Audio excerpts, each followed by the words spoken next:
experienced or have you experienced? Yeah, so worrying, checking in, having sort of like a running feed through my head, like racing sort of kind of thought scenarios, and not just like worst case, but just like all of the cases, like what could be happening right now. Or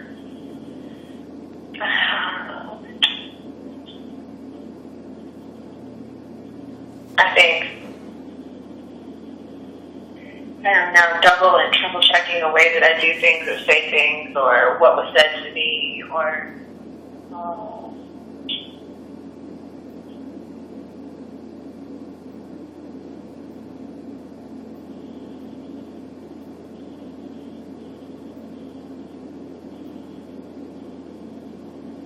like not being able to, I guess that kind of goes with the calling and checking in, just like, it's sort of like not being able to be still, sort of a jitteriness, I guess. Or on sense of being on edge all the time, or often.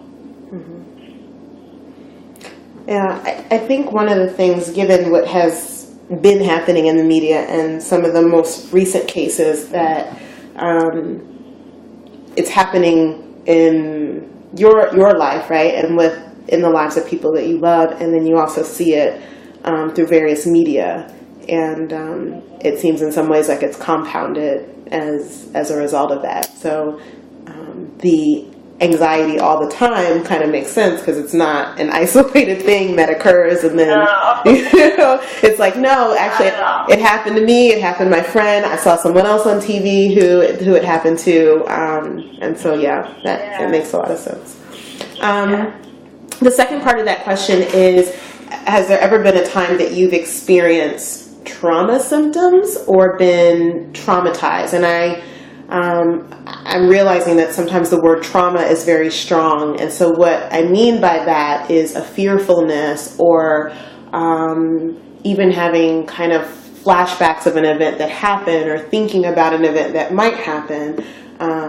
Has that ever been an experience that you've had?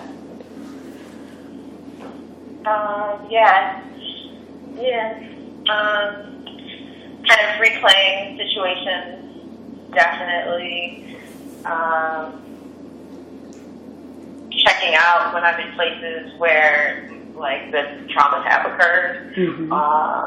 Definitely.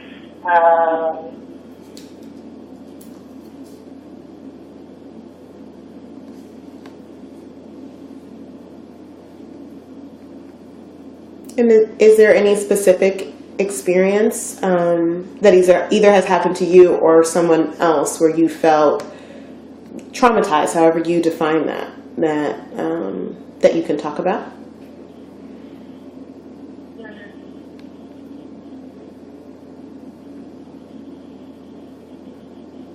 I don't know if I would felt traumatized, but I know those times when I've had like those sort of trauma reactions or those experiences. And so like all those early Kentucky experiences, like those would be flashbacks that came to me for a long time. Like at least over the course of that following year, like those, they would just come back. Or I would, like I said, avoid places, and that didn't go away for the year. I would just avoid places, period, and continue to avoid them. And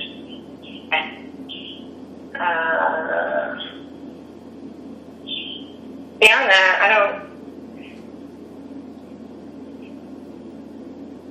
I don't think so. Okay. So I'm going to move to question 5. And this is just more about physical symptoms or health-related medical problems. A lot of times people are like, well, I'm not sure. There's no causal link. I can't say that my blood pressure, rising is a result of this. And I'm not asking for that. I'm asking just for your own thoughts about it. So a time when you believe racism caused you to experience physical symptoms or health-related medical problems of any kind? Yeah.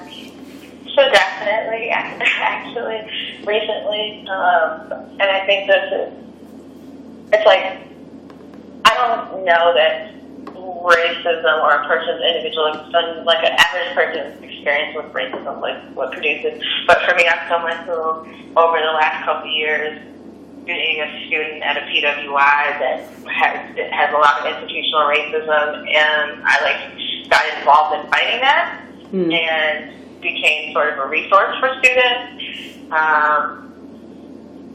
And I would host healing circles for students when different things would happen, like police-involved murders that are nationally publicized, or things that happened specifically on our campus that were just racist and problematic, and ran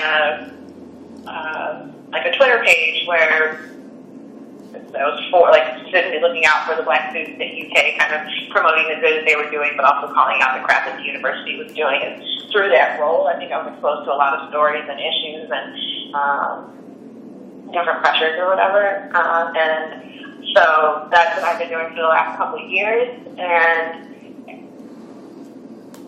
in March, this past March, I was in the hospital for a week. I started having these really bad headaches all of a sudden out of nowhere. I had never had problems with headaches before, but they were debilitating, debuckling headaches that I ended up going to the hospital for, and my blood vessels in my brain were constricting because of it, and they said that it was due to stress, and that's the biggest stress that I felt like I was dealing with. I had added an extra year to my program so that I wouldn't be stressed out academically, and I felt like I had more balance when it came to the things that I was doing, but the change was that I was doing a lot more race-specific work for Black folks constantly and without a lot of support.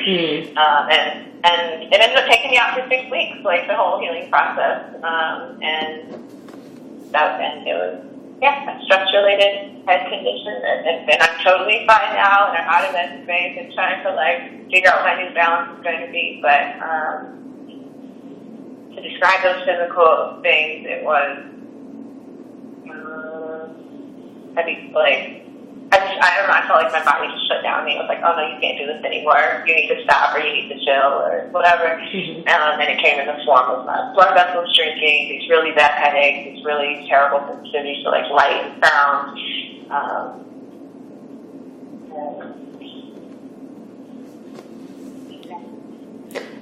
One of the things that I am thinking about is just how intentional you are about creating your sanctuaries, and the importance of that, given what you just discussed. I can now see why it's important for all of us to do that, but why it would be important for you to know, if I'm doing this work and I'm dealing with this stuff at my institution, and also the stuff that's happening with my family, that I need to be really intentional about the spaces that I'm in and the spaces that I create for myself. So, absolutely. Yeah. So yes, do this work, girl. Give us some good information, because we need it all. Yeah, we got some issues, and not enough folks working it, and I don't know what the answers are, but let's find them. Right. Yeah, I was saying to someone, another interviewee, they were I don't know what the answer is. I don't know what the answer is for how to deal, how to cope. And I do think, you have to be self-aware about what you can do and when you need to pull back, but also that it takes multiple people from multiple angles, right? So absolutely, it can't be just one thing. So I'm glad that you are feeling better and that Thank you. Yeah, definitely. So what'd you say?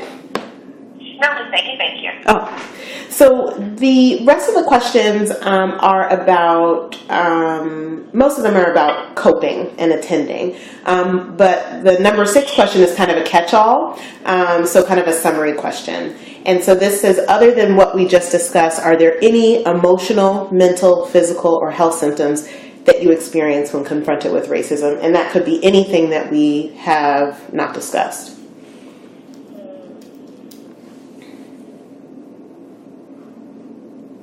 I think physically, the other thing I would add is just how my weight fluctuates and how